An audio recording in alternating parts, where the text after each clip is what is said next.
বন্ধুরা, তোমরা কেমন আছো? আশা করি তোমরা ভালো আছো, আমিও ভালো আছি। ঠিক আছে, আজকে রাত্রের মেনু হচ্ছে মাছের ঝোল রান্না করবো। আমি মাছ দিয়ে দিয়েছি কড়াইতে। ঠিক আছে,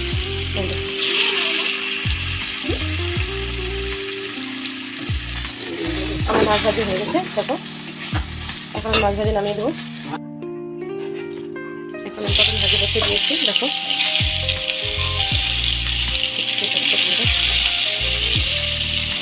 মাছের ঝোল আর পটল ভাজি। ঠিক আছে, রাত্রে রেসিপি হচ্ছে এটা।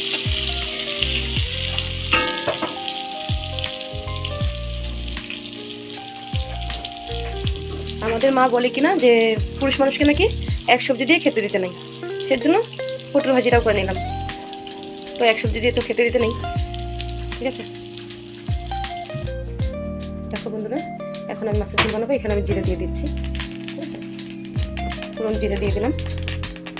আজকে রাতের রেসিপিটা হচ্ছে আলু পটল দিয়ে মাছের ঝোল। ঠিক আছে, মানুষের নিরামিষ করেও খায় সবজি বানিয়ে, কিন্তু আমি হচ্ছে আলু পটল দিয়ে মাছের ঝোল বানাবো।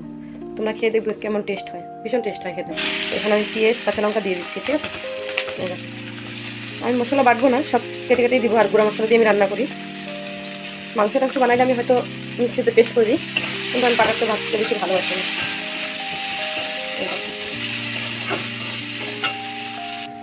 আমার এখানে পেঁয়াজ লাল হয়ে গেছে, পেঁয়াজ কাঁচা লঙ্কা। এখন আমি এখানে আলু পটল দিয়ে দেবো। এটা দেখছো তোমরা? ঠিক আছে,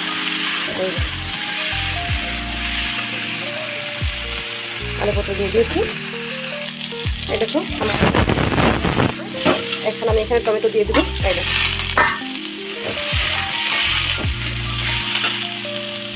এখন আমি এখানে আগের থেকে মশলা গুলিয়ে রেখে দিয়েছি। এই দেখো, এখানে হচ্ছে জিরা দিয়েছি, ধনিয়া পাউডার দিয়েছি, আদা পেস্ট দিয়েছি, এমনকি লঙ্কার গুঁড়ো, লবণ টবণ সব দিয়ে দিয়েছি। আমি মশলাটা এভাবে গুলিয়ে দিই। দেখো মশলা, ঠিক আছে।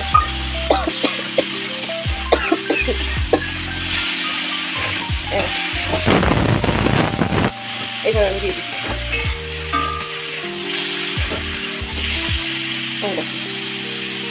দেখতে পাচ্ছ? এখন আমি অল্প জল দিয়ে দেবো।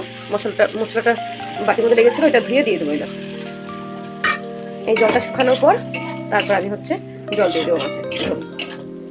দেখতে পাচ্ছ তোমরা? এইভাবে আলু পটলের মাছের ঝোল খেয়ে দেখবে, খুব টেস্ট হয় খেতে। ঠিক আছে, আমি তো যখনই নতুন পটল বের হয় তখনই এইভাবে মাছের ঝোল বানিয়ে খাই আগে। এই দেখো, আমার সবজিটা ভাজা হয়ে গেছে, একদম পুরো কষানো হয়ে গেছে। দেখতে পাচ্ছ? ঠিক আছে, দেখো, কেউ বলবে আমি যে বাটা মশলা দিইনি এখানে। দেখেছো কত সুন্দর হয়েছে? মশলাটা ঠিক এইভাবে গুলিয়ে জল দিয়ে দিতে হয়, সব মশলা একসঙ্গে, তাহলে রান্নাটা খুব ভালো হয়। কেউ বলবেই না যে গুঁড়া মশলা দিয়েছেন। এখন আমি জল দিয়ে দিয়েছি। দেখো, এখানে আমার ভাত হয়ে গেছে। আমরা তো প্রেশার কুকারে ভাত খাই, আমরা হাঁড়িতে ভাত খাই। আর আমরা ঘরে থাকি হচ্ছে 3 জন লোক। এখানে আমরা ভাড়া বাড়িতে, গুয়াহাটিতে আমরা থাকি। এই যে আমি এখন মাছগুলো দিয়ে দিব। মাছগুলো দিয়ে অল্প ঢাকা দিয়ে দিব। জলটা ফুটে গেলে তারপরে হচ্ছে ধনেপাতা দিয়ে নামিয়ে দিব। আমরা মানুষ এখানে 3 জনই থাকি। ঠিক আছে, আমার মেয়ে, আমি, আমার হাজব্যান্ড।